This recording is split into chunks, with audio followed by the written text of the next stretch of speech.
Hey, Byron. Hey, Patrick. So nice to see you. Long time no talk, man. For some context, I've been working with you as my coach, which has had a huge impact on me. And you possess a depth and a level of authenticity and realness that is rare to meet, not only in coaching, but in life in general. And you're a person that seemed to go your own way, somewhat of a maverick. And for the last years, you've also switched to a somewhat unconventional and adventurous lifestyle. You sold your house to work, live, and travel the country in an RV with your wife and your two kids. What made you do that?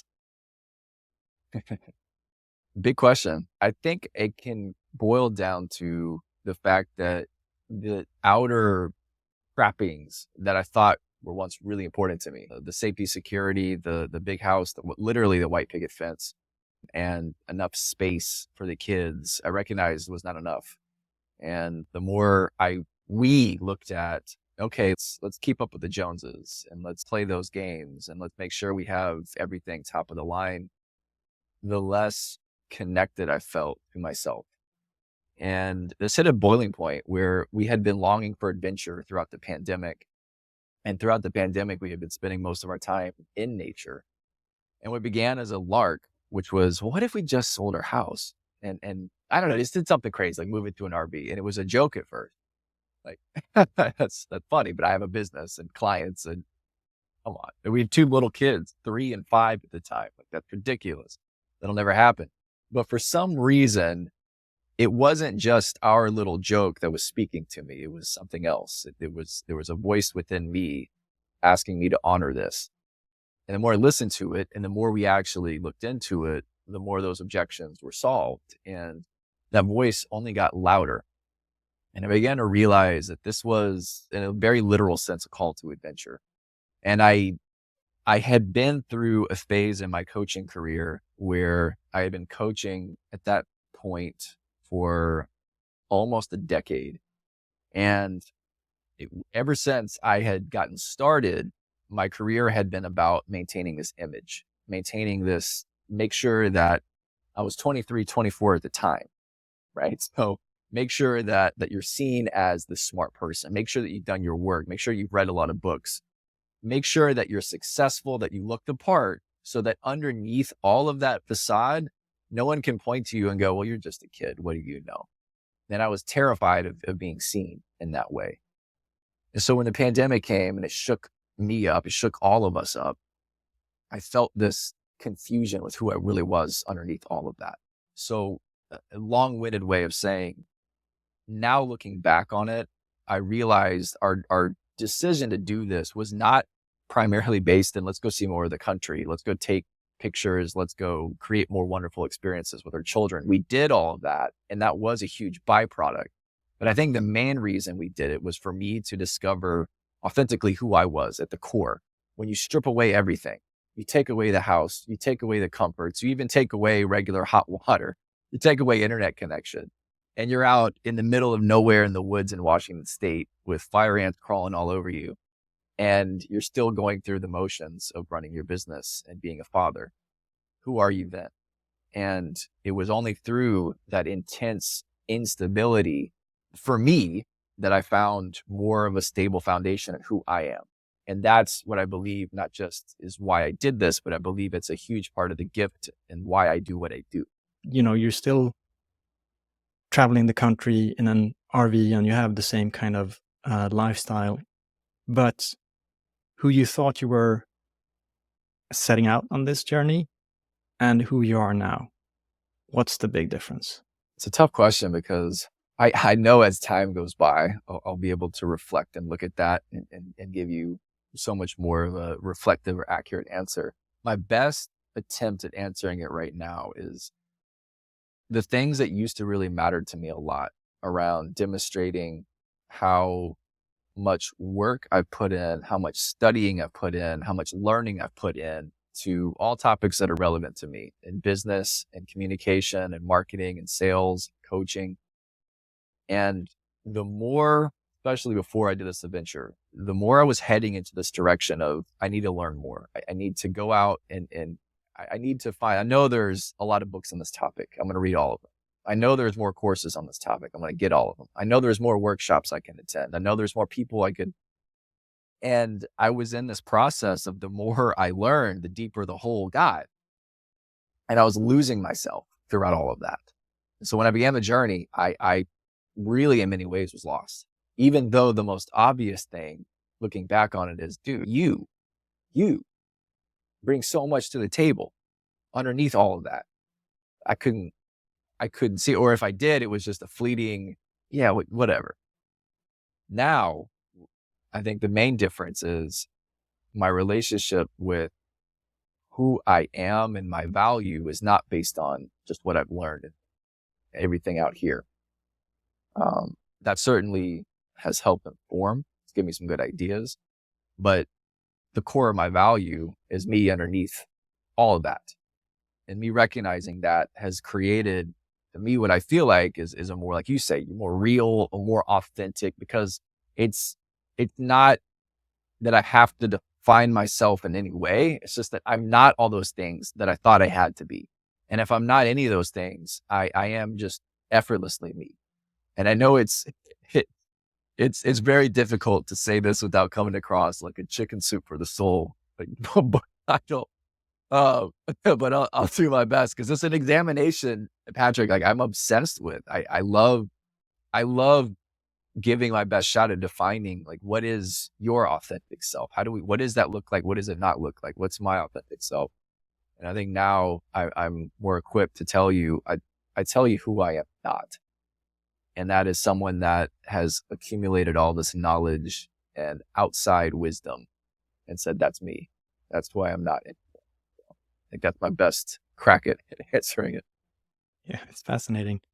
And I can relate from my own experience how in the field of coaching and personal development that it can become a game of perfecting yourself, of ever improving, but that can also kind of get in the way of discovering who you really are, because that process of perfecting yourself and always improving and performing in some sense, it actually keeps you from introspecting, from looking at yourself, from exposing yourself to the things that are needed to be felt and looked at in order to find more of who you are beneath the layers of this programmed sense of self or identity that we kind of, well, project to the world to get love and approval, because it can be a trap, right? Absolutely. Yeah. And it's a very tempting trap. I have a lot of conversations with coaches, healers, people that do intense, meaningful internal transformation for their clients. And then I explore with them, what are you currently investing in to grow your business, to grow yourself? And it's really fascinating where what they often invest in is a very tangible, highly marketed, 6 figures in 90 days type of program. And it's really fascinating because I say, do you use that language with your clients? Like, is that how you articulate what you do? Is that where you place the center of the value in what you do?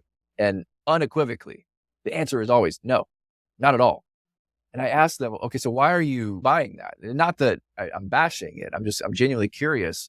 Why is there such an incongruence? Where does that come from? And I noticed that same incongruity in myself, where the work that I love is going deep, and let's shed the stuff. Let's shed the quick fixes. Let's shed the frameworks. Let's go into you and your unique pattern and your unique recipe for success, because you have the blueprint. We just have to decode it, to use one of the words that you shared before. And it's interesting because I caught myself falling for that trap all the time. Well, it's just one more. Okay, I don't know how to do that. I'm not good at that. And there's a difference, at least to me, between building skill, which is important, recognizing we don't know everything. And there is a desire to continuously grow and improve. But there's a difference between that and, well, maybe you don't need to do it someone else's way. Maybe doing it your way, even though it's never been done before, is the way. Maybe it's meant for you to go out and open that door. And so it could be a crowded door that everyone's running toward, jostling through, and this is the way to do it. Or there could be a little path over here where there's literally no one on it, and it's dimly lit, not very attractive. There's no one there, but yet it's strangely calling you to go walk down it and blaze a trail, not just literally, kind of rebuking the traditional ways and what society tells us are important, but it's blazing a trail deeper into the core of who you are. And that is a journey that is simultaneously, I believe, the hardest thing to do, but also the most rewarding thing to do. It speaks to me so much because it's the work that I've been doing with you. And I think one of the kind of pivotal insights I had working with you is like, I am the niche. I had been lost in my head for so long, like what do they want to hear?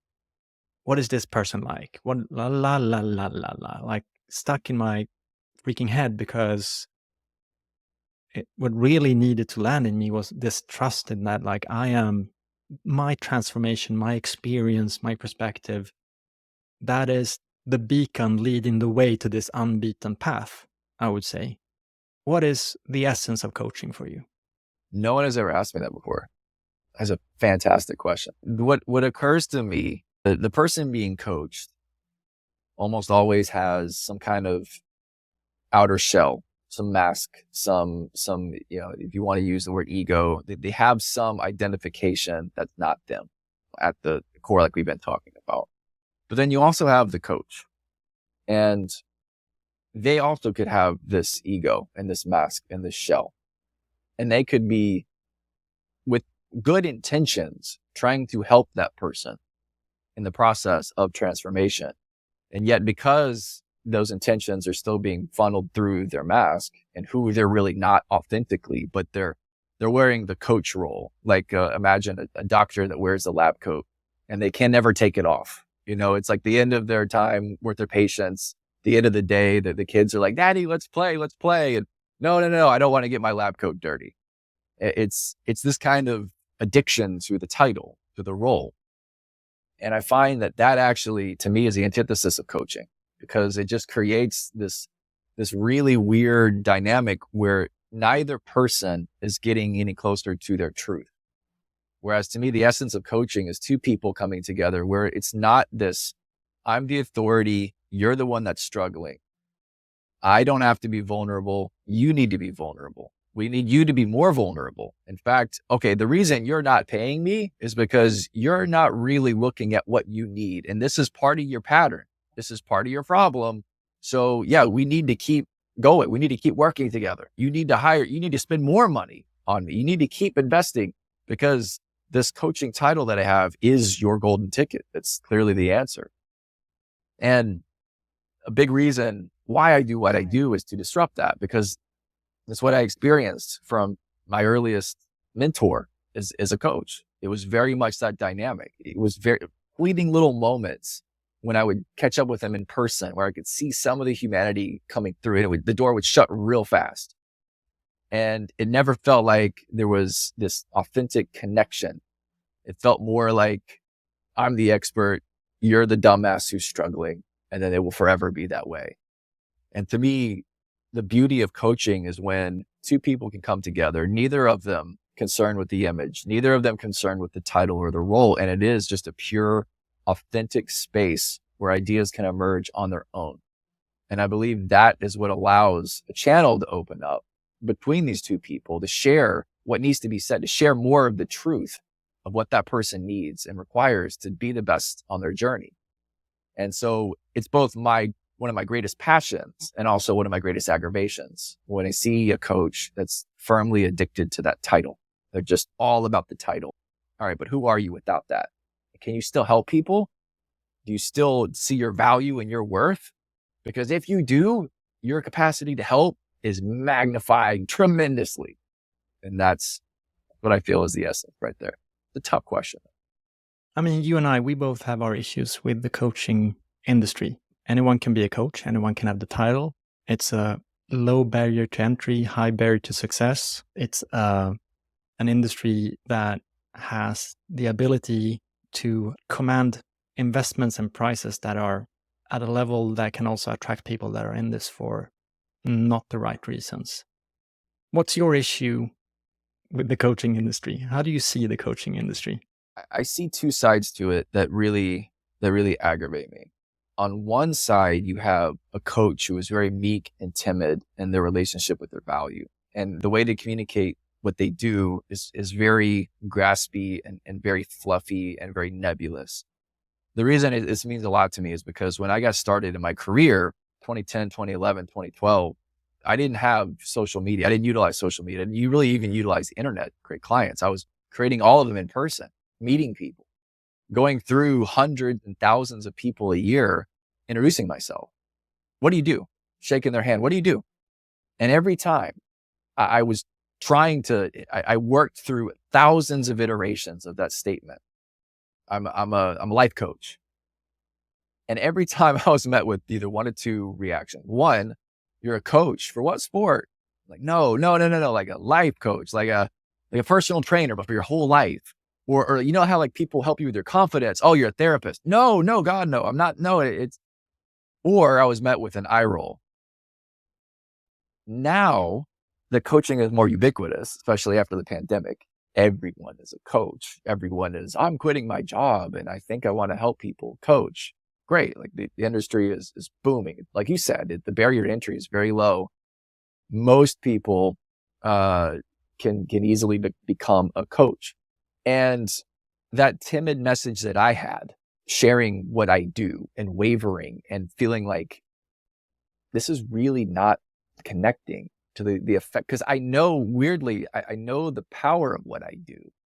And I know this creates transformation. And I know this is some of the most valuable work that I do with people. But it feels like having actual gold and showing it to people that have never seen precious metal before. And they're questioning, what the hell is this? What am I going to do? Is this a doorstop? No, damn it. And so this initially pushed me to want to create a change because I would meet other coaches that were a mirror to me.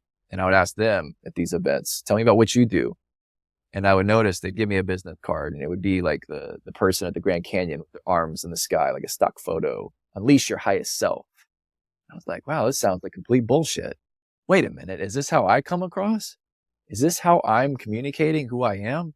And it was to me what I needed. And so I saw a lot of timidness around pricing, around value, around getting a message across that I felt like, no, you're so much more than that. The other end of the spectrum is more like the businessy side, the coaches that align with their business mentors heavily, that become a perfect copycat duplicate of their business coach, that their message is no longer has any shred of authenticity. It's just what their business coach taught them. And they're regurgitating those ideas, or they're regurgitating a thought leader's ideas. And their coaching is this perfect chameleon presence where they can constantly shapeshift and they can show up and they can duplicate the recipes. They can duplicate, if I show up, say these things, do these things, I grow my business. And so every day I robotically say these things, do these things. And that also aggravates me because underneath all of that is a lack of trust in oneself. And it's the need to manipulate. It's the need to persuade and convince. It's the need to transcend just this authentic connection and to coerce people and to play games with people and to get really good at playing those games with people and to use people who are more timid and that vulnerability against them, like I talked about.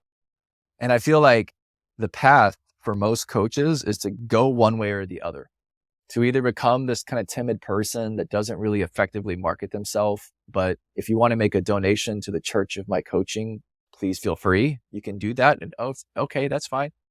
Or you go the other end and you become more of this sales and marketing monster where authentically you're not connected to your passion with this. You don't love what you're doing. You want to spend less time with your clients. You've taken coaching and you've mass produced it. And you've lost the essence of why you're doing this in the first place. So where is the middle ground? And that's a question that I navigate every single day, that I'm passionate about discovering and articulating. There is a middle ground. Where is it? How do we get there? So that's the main change that I'm looking to cultivate. Some people view the coaching industry almost as a pyramid scheme. Do you see that like as a real thing in parts of this industry? I definitely do, man. Definitely. It's interesting. Like I said, to succeed in business, a lot of coaches, they've hired a coach, and there's also a lot of guilt around that's used. If you're a coach and you don't have a coach, that's like being a doctor who doesn't believe in going to the doctor. And for a long time, I really subscribed to that belief. I was totally aligned with it. I mean, I had my first coach when I was 22 years old. I was 22, and I worked with a coach consistently, really up until 2 or 3 years ago. And even then I was still hiring people and getting help. Over a decade of literally every single day of every single week, I'm held accountable by someone. And I had this belief in me, this notion of, yeah, that's how it's supposed to be. And if you're a coach and you're not getting coached, then you're out of integrity. But I did not see the danger in that. And the danger is my habits and tendencies were not always mine. They were someone else's echoing through me. And how I would intrinsically show up wouldn't be what I authentically wanted to say or do. Or my creative impulses weren't honored. It was just a duplication of, oh, well, this is how he did it. I'll just do it that way. This is what he suggested. I'll just do it that way. I'll just do it that way. And then I'm telling my clients, oh, when it comes to this, just do it that way. Just say these things, do these things. Yeah, it works. And then I notice, oh, wait, they're getting clients, and oh, they're telling them to do the same. So it's this weird chain that just kept getting passed down, and it was like a shitty version of the telephone game. I remember seeing somebody on social media, actually, one of my friends called that whole pattern out, and he talks specifically to that notion of you don't need a coach or a mentor at every step in your journey. Sometimes there are things that only you can discover. There are also times when you can't get there on your own. And yes, help is a great thing. Coaching is an amazing thing, but it takes the perspective of both to be able to get there. And so I think for me, the more grounded we are in being able to tap into, like we say, our authenticity, our intuition, what's real to us, and navigate using that as a compass, but then supplement with other ideas, the better off we are, because then we teach other people as well, not just to duplicate what we're saying, but to consider it, to wrestle with it, to integrate it in a way that's still true and genuine to that person. And I think that's unfortunately, it's rare in this industry. You mentioned trust there before, and I think it's somewhere along this journey of self-realization, both as a coach and as a client or as a human being, I think you have to first know yourself to be able to trust yourself. I think those go hand in hand. But then I think over time also there's this level of discernment that comes with knowing yourself and trusting yourself. Like, okay, in every situation, there's not a formulated answer. You should have a coach every step of the way, or you should do it all on your own. But it's that level of knowing yourself and trusting yourself to be able to discern, I think, both from the coach's side and from the client's side when it's needed and when it's not. Because I think one of the biggest responsibilities we have as coaches is how we enroll.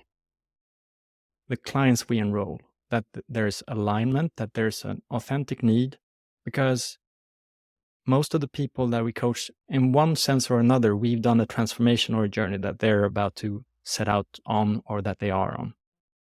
And to the extent that they're not able yet to know themselves and trust themselves, we have to be their trusted advisor and come from a place of truth and love and compassion, that we can, in the end, just navigate life with that compass, so we don't have to keep on giving our power away to other people. Because that's the consequence of not trusting yourself, is that you constantly give away your power to other people. Yeah, that's beautifully said, man. I guess it brings a question for me, for you, which is, how do you practice discernment? How do you learn? There's that quote that's one of my favorites, like, success comes from good decisions comes from making bad decisions, right? And making bad decisions is how you learn. And so I think there is an aspect of just getting burned and placing your faith in the wrong thing. And maybe we're meant to go through that. Maybe we have to go through that to get the lesson. But for you, where does discernment come from for you? as you say, it comes from experience. And I think for me to live my values, I have to always put my money where my mouth is. So when I have enrolled people that I realize, like, well, I shouldn't have enrolled this person, then I've always make sure to backtrack and also compensate them financially for, like, well, I shouldn't have enrolled you. So I've always come to an agreement with those people. But I've learned, because the hard part is when you have filters still of your own personality or ego, you can easily sway people, not for their benefit, but for your benefit. And for me, I've done that as well. That was a huge part of my experience and like learning experience and failing as a coach. Is like, well, but as soon as I catch that, I have to take responsibility for when I understood that I have, enrolled or that isn't really aligned with that person's highest kind of trajectory or their best. So I think, we all make mistakes, but the difference, I think, and this is a lot about personal development, but also like we all do things from programming as coaches, as people, but your character is defined by how you take responsibility for it. That's what it comes down to for me. We're all going to fail. We're all going to do stuff unconsciously. But when we discover that, how do we take responsibility? It's incredibly rare that you are open and willing to roll back and say, you know what, maybe we weren't meant to work together. And I have responsibility for that. Very rare in this industry. It practically does not exist. It's a very rare trait to have that. And I think one of the things, I was actually thinking about this, I've been thinking about it a lot lately, and it's, why is that the case? And one of the key challenges in this notion of there being like the starving artist, like what is that about? Someone that's creating art, they're obsessed with being genuine. And why is it almost genuineness and then money? And why are they at opposite ends of the spectrum frequently in our minds? And what you said was another example of, well, the truth is I'm going to accept less money from you because that's the truth. Direct hit to my financial survival, my financial well-being, one of the core primary drivers. And I'm always interested in, you take away, when you start to go into a dangerous situation where finances are not there, and perhaps you need the money, how much of these values can be quickly, oh, well, okay, but yeah, well, let's work together. Yeah, absolutely. How much of the authenticity can start to slide more and more away from our truth, because now your own financial well-being is on the line. And I see that as one of the common drivers in a lot of inauthentic behavior and marketing and selling and even in coaching. And a lot of that inauthenticity is due to, well, it helps me survive. And as long as the image is there and the image seems real, and it helps me get through. I make more money doing this. I get more for me, more for my family. It's that selfishness. And yet the other end of the spectrum, it's often seen as, oh, okay, well, you can be true to your values and genuine. You're just not going to make much money doing this. Like, it'll just be something you do. It's so sweet of you to give back, almost like a social worker kind of mentality, like, who am I to take much? No. Don't worry about that. So these are the kind of people that the clients just run all over them. They're on vacation and it's, of course I'm here. It's like, sure, that's not healthy either. So again, it's that middle ground. And like you said, that discernment, that fascinates me.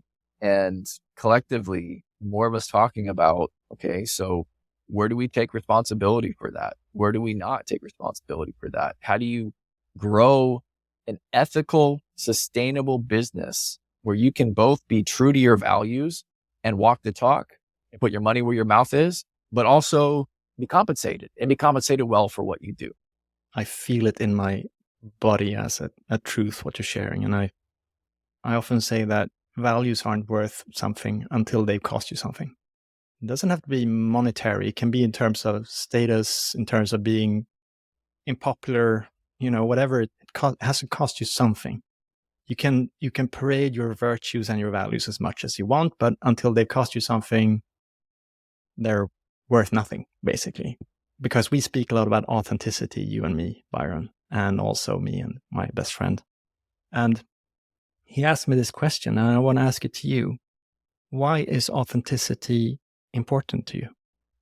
I was thinking about this and even what I shared with you uh, just a few days ago, where I was doing some introspecting, and it was, Byron, if you had nothing left, if you had to get rid of everything, even this RV is gone, like your family is gone, your business is gone, everything is gone, and now you're a total blank slate. Is authenticity still your number one value? And funny enough, my initial answer was no. Funny enough, I didn't know. And as I sat with that question and I thought about it, it was painful for me because there's an immediate rush of, well, then am I full of shit? Am I full of shit? If that's not the number one value to me? And then I started to examine, well, is there an inauthentic authenticity?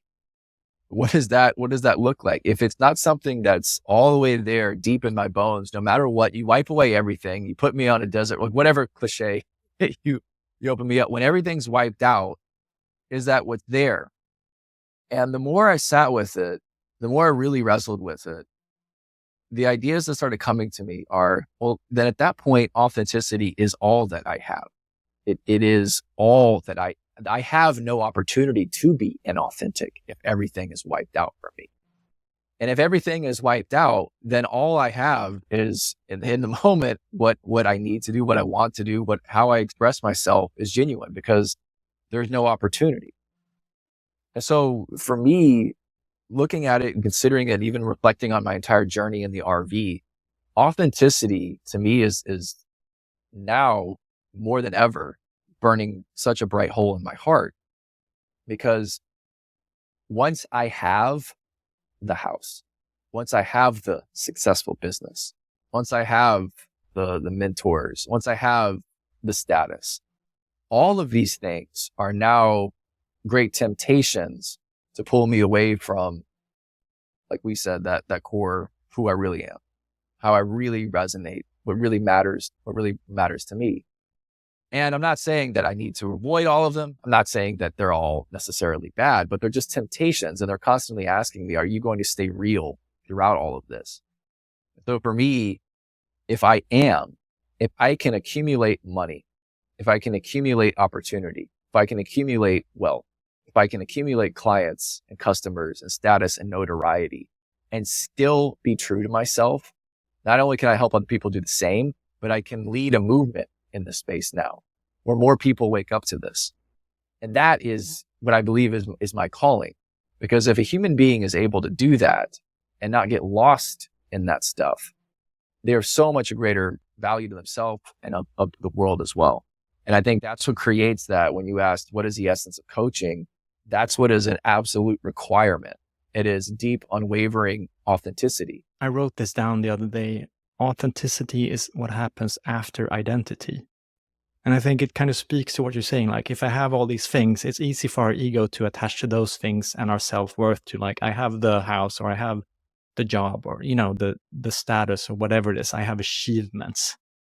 For me, it's been this, I also had all those things. I had a career, but the more I've stepped into my own authenticity, and authenticity in my definition is connected to integrity. Like, are my words and my actions in alignment? Is there an energetic alignment between what I say and how I act in the world?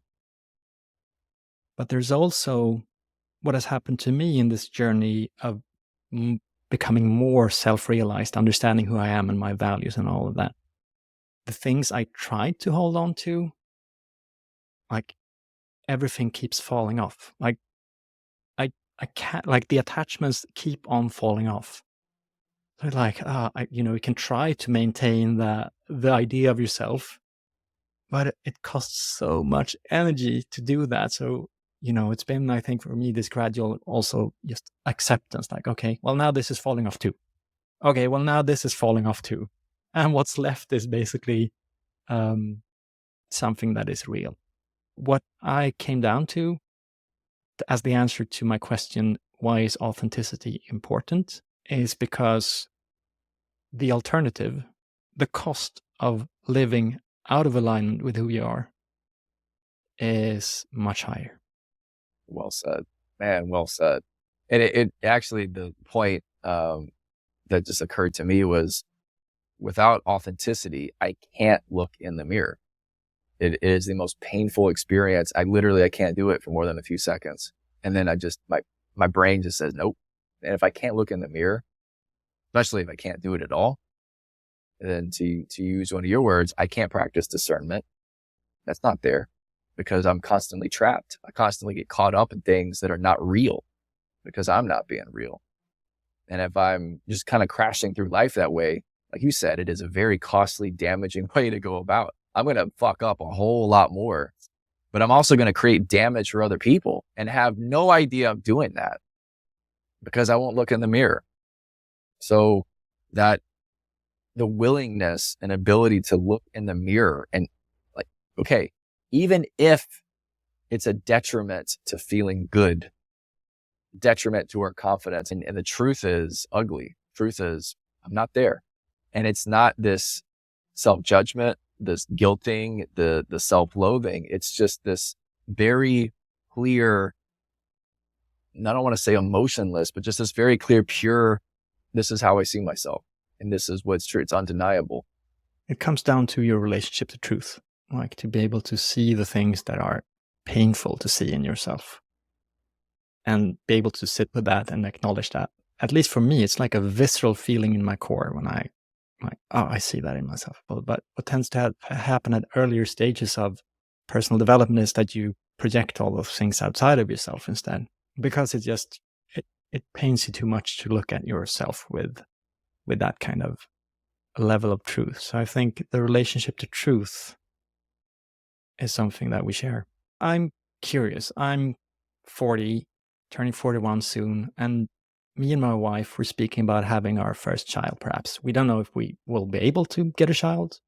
It's taken me until now to feel that I'm ready to assume the responsibility that comes with being a father. What has becoming a father meant for you? A lot less sleep, moments of really questioning my sanity. And that's it. Just those two things. We actually, one of the best pieces of advice I got on parenthood, someone told me, especially during the first 3 to 6 months of that child's life, every conversation you and your wife both have together from midnight to 5 a.m. is completely off the record. You can never bring it up again. You can never hold it against one another, because you will use the most profane language and caustic remarks to each other that you could never conceive possible, because of how sleep deprived and how exhausted you are. And that's some of the best advice I ever got. It pushed me like a marathon. And while it's hard, I love it. I love it. I love who it's made me. I love the fact that not just what I tell them, not just what I try to show them, but what I live is being modeled. They're watching me at all times. And before I had children, I thought, all right, I'm a coach. My wife has a degree in behavioral development, and she was a child life specialist when she had a position at the hospital. So she was great with the kids. And I thought, man, like she's got age 1 to 12 down. And then by the time our kids get to 13 and beyond, like I got this. And there were so many ideas around, hey, we'll share with them this and this. And then, I really want to instill with them this. And we have, and at the same time, more and more, there's me recognizing, man, you have very little influence. Very little influence. You can keep them safe. You can keep them protected. You can instill a lot of values, but ultimately it's their life. And even at age 6 and 4, we're seeing that. And to me, again, it's, you can teach them as much as you want to. They'll retain some of it. You can show them as much as you want to. They'll retain some of that. But how you live your life, they retain all of it. And it's a constant reminder. And like you said, the values, beautiful. It doesn't cost you something. The cliche is the dad that's away all the time. He's focused on business and the career. He's missing the dance recitals. He's missing the time to be with them. I'm fortunate because with all of us on the road, I'm always there. I'm always there with my children. And even when I'm working, I'm hearing them right there. They're coming into the room. They're giving me hugs. We're sharing space frequently together, and it's beautiful. And for me, recognizing that all they need is just a minute to 2 minutes of acknowledgement. Just when they come into the room, they don't need a 30-minute sit down with you. They just want to be seen. They want to be connected with. They want love their own unique way every single day. And it's completely radically transformed my level of selfishness, my level of paying attention to the heartbeats of those around me, tapping into what their experience is and not be just assuming. You had shared with me in a text message, I believe, the loudest way you can show someone you love them is by making them feel seen. My tendency as a parent is to project. Come on, just you skin your knees, get up, dust it off. You're okay. You're okay. You don't have to cry. Yeah, but they're not being seen. My job is not to teach them. My job is to see them and to help do all I can so that they can be self-reliant, so that the best Henry comes into the world, the best Charlotte comes into the world according to what they want and what they know is possible. And I'm going to have guardrails set up to keep them out of their own way when it's too dangerous. But navigating that balance has taken everything in me, and that's why it's the most rewarding. It's cost me a lot, but it's given to me so much more, and that's why I truly value them. And it's that patience with not them. That's the easy part. Patience with myself, that's the hard part. And that's how it's transforming. And sometimes I think it's easy to forget that we were all little children at once. We're so grown up and we're adulting through life. And I think cultivating a healthy relationship to my own inner child has been a very important part, like becoming my own parent so that I can comfort myself and give myself the love and appreciation so that I can be a, functioning grown up. Has having children affected your relationship to your own inner child, like the younger Byron? Yeah. There were times when I noticed I was autopiloting through the day, and I would take for granted, Daddy, I made this like Lego tower. And it's like, okay, cool, buddy. Like, that looks great. Daddy, I wrote this letter. Daddy, I made this card. Or Daddy, I drew this. I made this. And it's not that I ignored it. It's not that I brushed it off. It was just, okay, like you guys create all the time. Like this is what you do, and after 1,000 iterations of it. And there was a moment when I was there and I intentionally did not go through the motions that day. So this was pretty new into our RV journey, actually. And I was sitting there and I was watching Henry play Legos. And I was watching him make, and just really observing him, how he would take out certain pieces and talk to himself, and something would go in place and he wouldn't like it and he'd move it around to a new place. And I was just sitting there, just watching him, and just took myself out of it entirely, just present to him. And I started bawling. It was just this intense feeling of just love. And as I'm there watching him and I just feel this love pour out of me, there was this question that a good dear friend of mine had asked. And I told him about the story, and he said, when you see him like that, are you ever really upset with him? Are you ever really mad at him? Do you ever really hold anything against him? I'm like, no, man, I forget about all that shit. I don't care. I just see him and it just warms my heart like nothing ever has before. And I just have so much intense appreciation and gratitude and love for this kid. And he asked me, have you had that same relationship with yourself? Nope, definitely not. How many times have you been building something? I want this to go here. Oh, this is awesome. I'm really excited about it. Well, this sucks. This isn't quite what I had in mind. It's not good enough. Not good enough. I really need an expert to come help me build this thing, because this isn't it. How many times have I done that throughout my life? This is not interesting. This thing that I made, I don't know. I guess I just didn't. I wasn't good enough at the time. I wasn't. I'll abandon it. How many times have I let that voice win? How many times have I had that voice instead of just this, keep going, man. This is awesome.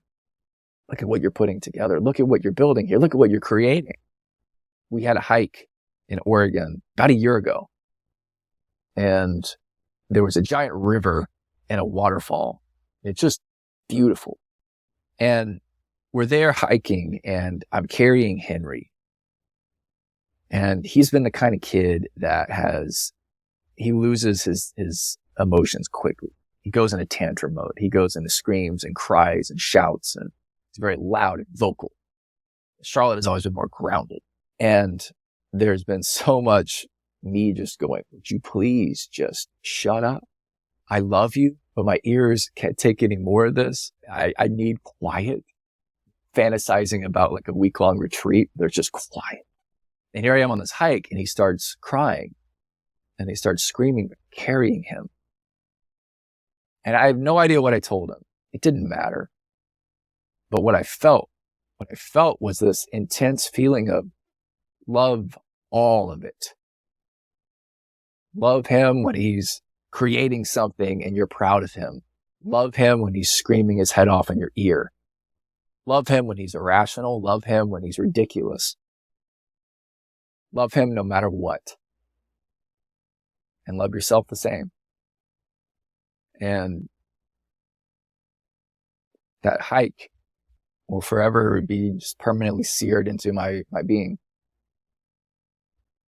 Because there's so many moments where I needed to hear that when I'm lost, when I'm in pain, when I'm not there.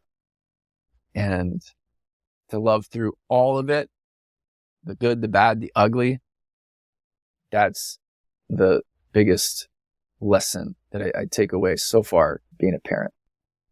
Yeah, that relationship to ourselves, if we are able to transform that, as you have done through your children, being able to give that to yourself, I think that's one of the most profound transformations a human being can experience. I feel that. I feel it, man. And I love it. It's filled with gratitude. Filled with gratitude to be on the journey. And I'm also grateful that it's not yep, the weekend seminar got you there. Gold star, you're there. Yeah, it's an ongoing, like you said, it's a pathway. It's unfolding. There's always more. There's always more layers to go to it. It's an infinite process. And I love that about it too. I think that will for me, that brings us full circle. It feels like a beautiful way of ending this conversation. Thank you for being you, Byron. You're welcome, man. Thank you for everything that you've brought. I benefited tremendously from not just today, but our relationship and our dynamic as well. So thank you.